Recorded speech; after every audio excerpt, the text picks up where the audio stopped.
प्यारे बच्चों, अज आप करांगे कल्पना चावला पाठ का दूसरा भाग। ठीक है जी। पहला भाग मैं पहले वीडियो विच पा चुकी हाँ, यानी कि हाफ चैप्टर का जोड़ा पहला भाग सी ते नैक्सट भाग जोड़ा है आप अज पढ़ांगे। तो 1996 विच अपने जीवन के पहले धरती दुआले यात्रा मिशन विच स्पेस शटल के महत्वपूर्ण मैंबर वजों चुने गए। तो यह मिशन STS 87 19 नवंबर 1997 ਨੂੰ शुरू होया। इस मिशन का उद्देश्य पुलाड़ अंतरिक्ष विच एक स्पार्टन सैटेलाइट नां दे उपग्रह नूं ग्रह पंध ते पाउणा सी। ते इसे साल भारत अपनी आज़ादी की 50वीं वरेगंढ गोल्डन जुबली मना रहा सी। ते इस यात्रा के दौरान कल्पना बहुत खुश सी। उसने पुलाड़ विचों ही प्रधानमंत्री श्री इंद्र कुमार गुजराल नाल गल कीती सी। उस समय इंद्र कुमार गुजराल जी साडे प्रधानमंत्री सन। उसने हर भारतीय नागरिक के नाम संदेश विच लिखिया, जे तुसी बिना किसी उद्देश्य अते लगाव दे काम कर रहे हो तो तुहानूं आनंद नहीं आवेगा। जे तुसी कुछ करना चाहुंदे हो तो इसलिए करो क्योंकि वो तुहाडे अंतरात्मा नूं पसंद है। याद रहे, जदों तुसी काम प्रति पूरी तरह समर्पित होवोगे तां ही तुसी अपनी मंजिल ते पहुंचण विच कामयाब होवोगे। कहण दा भाव है कि वो लोकां नूं यही दसना चाहुंदी सी कि अगर कोई भी काम असीं करदे हां वो सानूं अपने मन दे नाल करना चाहिदा है, दिलों करना चाहिदा है, ना कि उपरों करना चाहिदा है, यानी कि एक दिखावे दे तौर ते। इस फेरी तो बाद कल्पना पुलाड़ विच यात्रा करन वाली पहली भारतीय औरत अते दूजे भारतीय होण दा माण हासिल कर चुकी सी। इसका जशन पूरी दुनिया विच मनाया गया। इस तो पहला राकेश शर्मा 1984 विच पुलाड़ विच जा चुकिया सी, यानी कि 1984 तो बाद फिर कल्पना चावला सी जिहड़ी वो भारत की दूसरी मिशन यात्री सी।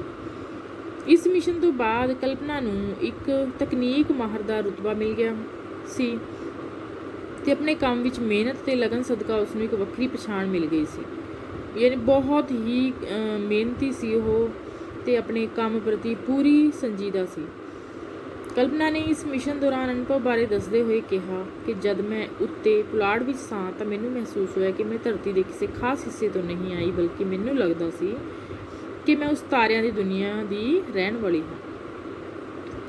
सन 2000 विच कल्पना नूं दोबारा एक उड़ान मिशन विच जिसका नाम STS 107 सी हिस्सा बनने का मौका मिलिया।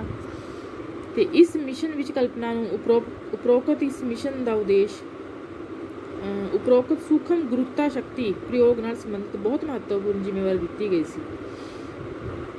इस मिशन का उद्देश्य धरती और पुलाड़ विज्ञान अध्ययन का विस्तारपूर्वक खोज काज करना सी। ते पर कुछ तकनीकी कारणों करके मिशन वार-वार रद्द होंदा रहा। 16 जनवरी 2003 नूं कल्पना एक बार फिर मिशन STS 107 के काम नूं पूरा करने लई कोलंबिया नां दे पुलाड़ी जहाज़ की महत्वपूर्ण मैंबर वजों खला विच पहुंच गई। दूजी वारी पुलाड़ विच जाण तो पहलां उसने कहा सी, एक बार फिर पुलाड़ विच जाना एक सुपने की तरह है, यह एक सुखावा अनुभव है। इस मिशन विच कल्पना नूं आधुनिक तकनोलॉजी विकास पुलाड़ यात्री सेहत अते सुरक्षा धरती अते पुलाड़ विज्ञान अध्ययन के नाल नाल सूक्ष्म गुरुत्वा शक्ति नाल संबंधित जिम्मेवारी दी गई। कल्पना अते उसके साथी विग्यानियों ने मिल के मनुखी शरीर उत्ते अंतरिक्ष का प्रभाव, कैंसर कोशिकावां की समीक्षा, कीट पतंगियां उत्ते भारहीनता प्रभाव अते ब्रह्मंड के होर रहस्यां की जानकारी नाल संबंधित तकरीबन 80 प्रयोग किए। इस मिशन विच कल्पना ने महत्वपूर्ण भूमिका निभाई। 16 दिन पुलाड़ विच रहन तो बाद 1 फरवरी 2003 नूं अपने जिम्मे लगे काम नूं पूरा करके कल्पना चावला अपने साथी विग्यानियों नाल धरती वाल वापस परत रही सी। आखिरी 16 मिनट बहुत घातक सिद्ध हुए। धरती वायुमंडल विच दाखिल होने तो सिर्फ 16 मिनट पहला सब कुछ ठीक लग रहा सी, पर अचानक की होया किसी नूं कुछ समझ नहीं सी आ रहा। कंट्रोल रूम वालों एक बार नहीं, 2 बार नहीं, बल्कि कई बार कोलंबिया नाल संपर्क करने की कोशिश की गई, पर अंतरिक्ष की खामोशी नूं कंट्रोल रूम की कोई आवाज़ ਤੋੜਨ ਵਿੱਚ ਨਾਕਾਮਯਾਬ ਰਹੀ। ਧਰਤੀ ਦੇ ਵਾਯੂਮੰਡਲ ਵਿੱਚ ਦਾਖਲ ਹੋਣ ਸਮੇਂ ਜਹਾਜ਼ ਦੀ ਰਫ਼ਤਾਰ ਅਤੇ ਤਾਪਮਾਨ ਗੁਰੂਤਾ ਸ਼ਕਤੀ ਕਾਰਨ ਵੱਧ ਜਾਂਦਾ ਹੈ ਤੇ ਇਸ ਲਈ ਇਹ ਸਮਾਂ ਸੰਕਟ ਭਰਿਆ ਹੁੰਦਾ ਹੈ। ਭਾਰਤੀ ਮੂਲ ਦੀ ਕਲਪਨਾ ਚਾਵਲਾ ਸਮੇਤ 7 ਪੁਲਾੜ ਵਿਗਿਆਨੀਆਂ ਨੂੰ ਲੈ ਕੇ ਮਿਸ਼ਨ ਉੱਤੇ ਗਏ ਕੋਲੰਬੀਆ ਯਾਨ ਦੇ ਮੁਸੀਬਤ ਵਿੱਚ ਫਸਣ ਦੇ ਸਬੂਤ ਮਿਲ ਗਏ ਸਨ। ਕੰਟਰੋਲ ਰੂਮ ਵਿੱਚ ਬੈਠੇ ਲੋਕ ਬਿਲਕੁਲ ਪੇਸ਼ੇਵਰ ਲੋਕਾਂ ਦੀ ਤਰ੍ਹਾਂ ਸ਼ਾਂਤ ਸਨ, ਪਰ ਹੁਣ ਪੁਲਾੜੀ ਜਹਾਜ਼ ਦੀ ਚੁੱਪੀ ਉਹਨਾਂ ਸਭਨਾਂ ਤੇ ਭਾਰੀ ਪੈ ਰਹੀ ਸੀ। ਕੈਲੀਫੋਰਨੀਆ, ਟੈਕਸਾਸ ਅਤੇ ਅਰਕਨਸਾਸ ਤੋਂ ਮਾਹਰ ਨਿਗਰਾਨਾਂ ਦੇ ਸੰਦੇਸ਼ ਆ ਰਹੇ ਸਨ ਕਿ ਉਹਨਾਂ ਨੇ ਤੇਜ਼ ਰੋਸ਼ਨੀ ਵੇਖੀ ਜੋ ਟੁੱਟੇ ਹੋਏ ਮਲਬੇ ਵਿੱਚੋਂ ਨਿਕਲੀ ਜਾਪਦੀ ਸੀ। ਕੰਟਰੋਲ ਰੂਮ ਵਿੱਚ ਬੈਠੇ ਮਾਹਰ ਲੋਕ ਯਾਨ ਦੇ ਸੰਦੇਸ਼ ਪੜ੍ਹਨ ਵਿੱਚ ਲੱਗੇ ਹੋਏ ਸਨ ਕਿ ਅਚਾਨਕ ਯਾਨ ਦਾ ਤਾਪਮਾਨ ਬਹੁਤ ਜ਼ਿਆਦਾ ਵੱਧ ਗਿਆ ਤੇ ਇਸ ਤੋਂ ਬਾਅਦ ਚੁੱਪ ਪਸਰ ਗਈ। ਰੇਡੀਓ ਖਾਮੋਸ਼ ਸੀ। ਸਕਰੀਨ ਉੱਤੇ ਕੋਈ ਹਲਚਲ ਤੇ ਨਾ ਹੀ ਕੋਈ ਉਮੀਦ ਬਚੀ ਸੀ। 1 ਫਰਵਰੀ 2003 ਨੂੰ ਸ਼ਾਮ 7:30 ਵਜੇ ਇੱਕ ਧਮਾਕੇ ਦੇ ਨਾਲ ਹੀ ਇਹ ਪੁਲਾੜੀ ਜਹਾਜ਼ ਤਬਾਹ ਹੋ ਗਿਆ। ਇਸ ਦੇ ਨਾਲ ਹੀ ਕਲਪਨਾ ਚਾਵਲਾ ਤੇ 6 ਹੋਰ ਪੁਲਾੜ ਵਿਗਿਆਨੀ ਖਲਾਅ ਵਿੱਚ ਅਭੇਦ ਹੋ ਗਏ। ਵੇਖਦੇ ਹੀ ਵੇਖਦੇ ਖੁਸ਼ੀ ਦਾ ਮਾਹੌਲ ਮਾਤਮ ਵਿੱਚ ਬਦਲ ਚੁੱਕਿਆ ਸੀ ਤੇ ਅਮਰੀਕਾ ਨੇ ਆਪਣਾ ਝੰਡਾ ਝੁਕਾ ਦਿੱਤਾ ਸੀ। ਕਲਪਨਾ ਦੇ ਪਰਿਵਾਰ ਲਈ ਇਹ ਸਦਮਾ ਅਸਹਿ ਸੀ। ਪੂਰਾ ਸੰਸਾਰ ਇਸ ਹਾਦਸੇ ਨਾਲ ਗਮਗੀਨ ਸੀ। ਦੇਸ਼ਾਂ ਵਿਦੇਸ਼ਾਂ ਦੇ ਮੁਖੀਆਂ ਦੇ ਸੋਗ ਸੰਦੇਸ਼ ਆਉਣ ਲੱਗੇ। ਕਲਪਨਾ ਨੇ ਖੁਦ ਇੱਕ ਵਾਰ ਕਿਹਾ ਸੀ ਕਿ ਜਦ ਵੀ ਮੇਰੇ ਮਰਨ ਦਾ ਸਮਾਂ ਆਏਗਾ ਮੈਂ ਪੁਲਾੜ ਵਿੱਚ ਹੀ ਮਰਨਾ ਪਸੰਦ ਕਰਾਂਗੀ। ਉਸ ਦੀ ਅਚਨਚੇਤ ਕਹੀ ਗੱਲ ਸਭ ਨੂੰ ਚੇਤੇ ਆ ਰਹੀ ਸੀ। ਕੋਲੰਬੀਆ ਸ਼ਟਲ ਦਾ ਮਲਬਾ ਲੁਸਿਆਨਾ ਤੇ ਟੈਕਸਾਸ ਦੇ ਇਲਾਕੇ ਵਿੱਚ ਫੈਲ ਗਿਆ, ਜਿਸ ਦੇ ਕੁਝ ਟੁਕੜੇ ਹੀ ਮਿਲ ਸਕੇ। ਮਰਨ ਉਪਰੰਤ ਕਲਪਨਾ ਨੂੰ congressional space medal, NASA space flight medal, NASA distinguished service medal ਮਿਲੇ। ਕਲਪਨਾ ਦੇ ਸਨਮਾਨ ਵਿੱਚ ਰਾਸ਼ਟਰੀ ਅਤੇ ਅੰਤਰਰਾਸ਼ਟਰੀ ਪੱਧਰ ਤੇ ਬਹੁਤ ਸਾਰੇ ਇਨਾਮ ਅਤੇ ਸੰਸਥਾਵਾਂ ਦੀ ਸਥਾਪਨਾ ਕੀਤੀ ਗਈ। ਯੂਨੀਵਰਸਿਟੀ ਆਫ ਕਲੋਰਾਡੋ ਨੇ 1983 ਤੋਂ ਦਿੱਤੇ ਜਾ ਰਹੇ ਆਊਟਸਟੈਂਡਿੰਗ ਰੀਸੈਂਟ ਐਲੂਮਨੀ ਅਵਾਰਡ ਦਾ ਨਾਂ ਹੁਣ ਕਲਪਨਾ ਚਾਵਲਾ ਅਵਾਰਡ ਰੱਖ ਦਿੱਤਾ ਹੈ। ਕਰਨਾਲ ਵਿੱਚ ਕਲਪਨਾ ਚਾਵਲਾ ਮੈਡੀਕਲ ਕਾਲਜ ਦੀ ਸਥਾਪਨਾ ਕੀਤੀ ਗਈ। ਹਰਿਆਣਾ ਸਰਕਾਰ ਵੱਲੋਂ ਕੁਰੂਕਸ਼ੇਤਰ ਵਿੱਚ ਕਲਪਨਾ ਚਾਵਲਾ ਤਾਰਾ ਮੰਡਲ ਦੀ ਸਥਾਪਨਾ ਕੀਤੀ ਗਈ।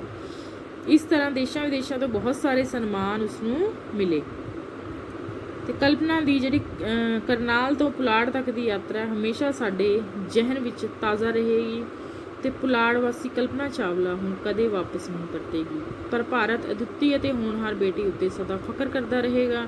ਨੌਜਵਾਨ ਪੀੜ੍ਹੀ ਉਸ ਤੋਂ ਪ੍ਰੇਰਨਾ ਲੈ ਕੇ ਅੱਗੇ ਵਧਣ ਦੇ ਯਤਨ ਕਰਦੀ ਰਹੇਗੀ।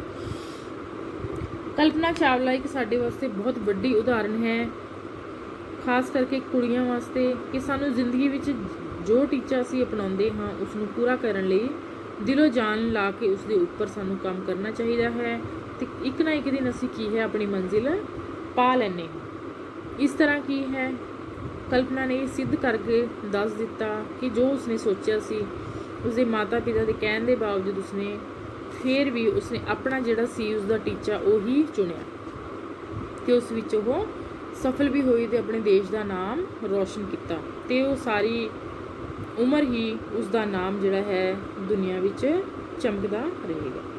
ਠੀਕ ਹੈ ਜੀ, ਇਹ ਸੀ ਆਪਣਾ ਚੈਪਟਰ ਤੇ ਆਪਾਂ ਇਹਦੇ ਕੁਐਸਚਨ ਆਨਸਰ ਜਿਹੜੇ ਹੈਗੇ ਆ ਇੱਕ ਨੰਬਰ ਦੇ ਤੁਹਾਨੂੰ ਜੋ ਪੇਪਰ ਵਿੱਚ ਆਉਂਦੇ ਹਨ ਉਹ ਆਪਾਂ ਕਰ ਲੈਂਦੇ ਹਾਂ।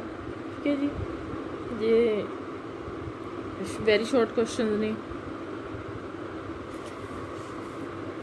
ਪਹਿਲਾ ਹੈ ਜੀ, ਪੁਲਾੜ ਵਿਗਿਆਨੀ ਕਲਪਨਾ ਚਾਵਲਾ ਦਾ ਬਚਪਨ ਕਿਸ ਤਰ੍ਹਾਂ ਬੀਤਿਆ? ਇਸ ਦਾ ਉੱਤਰ ਹੈ ਪੁਲਾੜ ਵਿਗਿਆਨੀ ਕਲਪਨਾ ਚਾਵਲਾ ਦਾ ਬਚਪਨ ਆਮ ਸਧਾਰਨ ਪਰਿਵਾਰ ਦੇ ਬੱਚਿਆਂ ਵਾਂਗ ਹੀ ਬੀਤਿਆ ਤੇ ਉਹ ਸਧਾਰਨ ਪਰਿਵਾਰ ਨਾਲ ਸੰਬੰਧ ਰੱਖਦੀ ਸੀ। ਠੀਕ ਹੈ ਜੀ, ਤੇ ਉਸਦੇ ਜਿਹੜੇ ਪੇਰੈਂਟਸ ਸੀਗੇ, ਮਾਤਾ ਪਿਤਾ ਸੀ, ਉਹ ਬਹੁਤ ਹੀ ਧਾਰਮਿਕ ਵਿਚਾਰਾਂ ਵਾਲੇ ਸਨ ਤੇ ਉਹ ਬਹੁਤ ਹੀ ਇਸ ਤਰ੍ਹਾਂ ਦੇ ਜੋ ਮਾਹੌਲ ਦੇ ਕਾਰਨ ਉਹ ਬਹੁਤ ਹੀ ਸੰਸਕਾਰੀ ਕੁੜੀ ਸੀ ਤੇ ਉਹ ਬਿਲਕੁਲ ਹੀ ਸ਼ਾਕਾਹਾਰੀ ਸੀ, ਕਦੇ ਵੀ ਉਹ ਮਾਸਾਹਾਰੀ ਨਹੀਂ ਖਾਂਦੀ ਸੀ। ਇਸ ਕਰਕੇ ਕੀ ਹੈ ਆਪਣੇ ਪਰਿਵਾਰ ਦੀ ਬਹੁਤ ਲਾਡਲੀ ਸੀ। ਪਰਿਵਾਰਿਕ ਮਾਹੌਲ ਦਾ ਸਾਹਮਣਾ ਕਲਪਨਾ ਨੇ ਕਿਸ ਤਰ੍ਹਾਂ ਕੀਤਾ? ਕਲਪਨਾ ਨੇ ਆਪਣੇ ਪਰਿਵਾਰਿਕ ਮਾਹੌਲ ਦਾ ਸਾਹਮਣਾ ਆਪਣੇ ਆਸ਼ਾਵਾਦੀ ਉਦੇਸ਼ ਨੂੰ ਮੁੱਖ ਰੱਖ ਕੇ ਬੜੀ ਸੂਝ-ਬੂਝ, ਦਲੇਰੀ, ਕਾਫੀ ਜਿੱਦੋਜਹਿਦ ਤੇ ਮੁਸ਼ਕਲਾਂ ਨਾਲ ਕੀਤਾ। ਮਾਪਿਆਂ ਦੀ ਸੋਚ ਸੀ ਕਿ ਉਹ ਇੱਥੇ ਰਹਿ ਕੇ ਅਧਿਆਪਨ ਜਾਂ ਡਾਕਟਰੀ ਦੀ ਪੜ੍ਹਾਈ ਕਰੇ ਕਿ ਉਸਦੇ ਪੇਰੈਂਟਸ ਸੀ ਜਿਹੜੇ ਉਸਨੂੰ ਡਾਕਟਰ ਬਣਾਉਣਾ ਚਾਹੁੰਦੇ ਸਨ। ਪਰ ਉਹ ਕੀ ਹੈ ਸਪੇਸ ਇੰਜੀਨੀਅਰ ਬਣਨਾ ਚਾਹੁੰਦੀ ਸੀ। ਇਸ ਲਈ ਉਸਨੇ ਆਪਣੇ ਪਰਿਵਾਰ ਦੇ ਵਿਚਾਰਾਂ ਤੋਂ ਉਲਟ ਜਾ ਕੇ ਉਹਨਾਂ ਨੂੰ ਸਹਿਮਤ ਕਰਕੇ ਚੰਡੀਗੜ੍ਹ ਤੋਂ BE ਕੀਤੀ ਅਤੇ ਅਮਰੀਕਾ ਤੋਂ ਮਾਸਟਰ ਇਨ ਐਰੋਨੋਟਿਕਲ ਦੀ ਪੜ੍ਹਾਈ ਵੀ ਕੀਤੀ। ਕਲਪਨਾ ਪਹਿਲੀ ਵਾਰ ਪੁਲਾੜ ਵਿੱਚ ਕਦੋਂ ਗਈ ਤੇ ਉਸਦਾ ਮਿਸ਼ਨ ਸੀ ਜਿਹੜਾ ਉਸਦਾ ਮਿਸ਼ਨ ਦਾ ਉਦੇਸ਼ ਕੀ ਸੀ? 19 ਨਵੰਬਰ 1997 ਈਸਵੀ ਨੂੰ ਕਲਪਨਾ ਪਹਿਲੀ ਵਾਰ ਪੁਲਾੜ ਵਿੱਚ ਗਈ ਸੀ ਤੇ ਇਹ ਮਿਸ਼ਨ STS-87 19 ਨਵੰਬਰ 1997 ਨੂੰ ਸ਼ੁਰੂ ਹੋਇਆ ਸੀ। ਇਸ ਮਿਸ਼ਨ ਦਾ ਉਦੇਸ਼ ਪੁਲਾੜ ਅੰਤਰਿਕਸ਼ ਵਿੱਚ ਇੱਕ ਸਪਾਰਟਨ ਸੈਟੇਲਾਈਟ ਨਾਂ ਦੇ ਉਸ ਗ੍ਰਹਿ ਨੂੰ ਗ੍ਰਹਿ ਪੰਧ ਤੇ ਪਾਉਣਾ ਸੀ। ਇਸੇ ਸਾਲ ਭਾਰਤ ਆਪਣੀ ਆਜ਼ਾਦੀ ਦੀ 50ਵੀਂ ਵਰ੍ਹੇਗੰਢ ਵੀ ਮਨਾ ਰਿਹਾ ਸੀ। ਅੱਗੇ ਹੈ ਜੀ ਕਲਪਨਾ ਚਾਵਲਾ ਦੀ ਮੌਤ ਕਿਸ ਤਰ੍ਹਾਂ ਹੋਈ?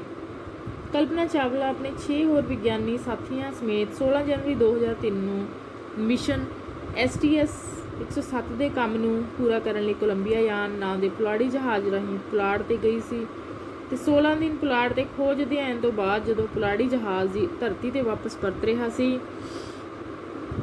ਤਾਂ ਧਰਤੀ ਤੇ ਪੁੱਜਣ ਤੋਂ ਸਿਰਫ 16 ਕੁ ਮਿੰਟ ਪਹਿਲਾਂ ਜਹਾਜ਼ ਖਾਮੋਸ਼ ਹੋ ਗਿਆ ਕਿਉਂਕਿ ਧਰਤੀ ਦੇ ਵਾਯੂਮੰਡਲ ਵਿੱਚ ਦਾਖਲ ਹੋਣ ਸਮੇਂ ਗੁਰੂਤਾ ਸ਼ਕਤੀ ਕਾਰਨ ਜਹਾਜ਼ ਦੀ ਰਫ਼ਤਾਰ ਤੇ ਤਾਪਮਾਨ ਵੱਧ ਗਿਆ ਸੀ, ਜਿਸ ਕਾਰਨ ਕੀ ਹੈ ਉਹਨਾਂ ਦਾ ਯਾਨ ਸੀ ਜਿਹੜਾ ਉਹ ਹਾਦਸਾਗ੍ਰਸਤ ਹੋ ਗਿਆ ਤੇ ਉਹ 1 ਫਰਵਰੀ 2000 ਨੂੰ ਆਪਣੇ ਸਾਥੀਆਂ ਨਾਲ ਇਹ ਦੁਨੀਆ ਛੱਡ ਕੇ ਚਲੀ ਗਈ ਸੀ। ਪੁਲਾੜ ਦੇ ਕਿਹੜੇ ਰਹੱਸ ਦਾ ਭੇਤ ਕਲਪਨਾ ਚਾਵਲਾ ਲਈ ਪ੍ਰੇਰਨਾ ਸਰੋਤ ਬਣਿਆ? ਪੁਲਾੜ ਵਿੱਚ ਚੰਨ ਤਾਰਿਆਂ ਦਾ